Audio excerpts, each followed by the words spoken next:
Welcome to this week's Quick Charge. When the Apostle Paul wrote to Timothy, twice he referred to God as invisible. Invisible implies that when God decided what he would be to us, and he can be anything that he desires, he purposely chose to be invisible. Didn't just happen, was not an accident, not a fluke. But why would he do that? Wouldn't everything be so much easier and so much more straightforward if he were visible? Well, let's find out.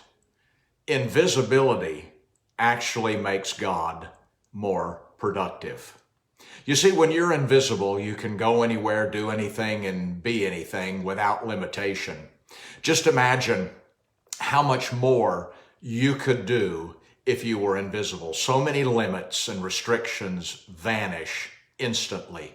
Travel anywhere, go anywhere, be whenever, wherever you desire, without reservations, without tickets, without boarding passes, without security checks, and even without money. Surely God knows this. God knows that he's better when he's invisible.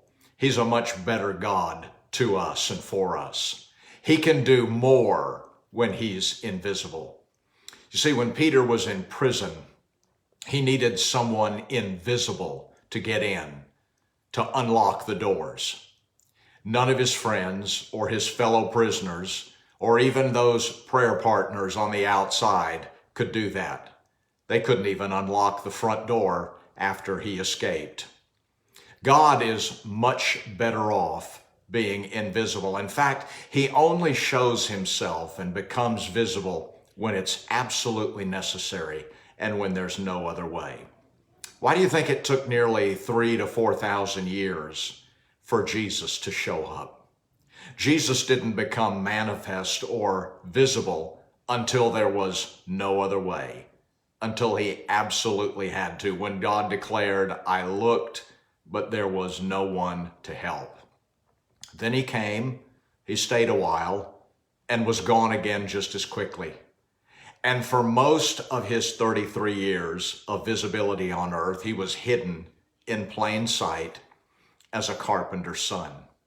You see, God can be himself much more when he is invisible, because the moment he shows himself, he defines and limits himself.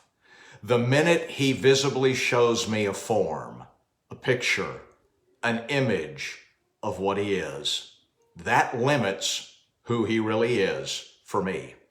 You see, all of our images of God, they end up creating limits in our thinking as to who he really is and all that he is.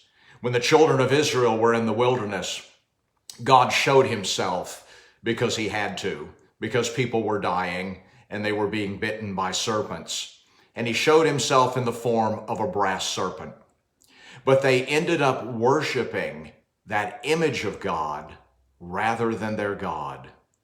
And they concluded, this is what our God is, and he is just this, and that's it. Years later, that image was broken up and it was ground to dust by King Hezekiah in obedience to God. So God can do much more for me, with me, and in me if he stays invisible.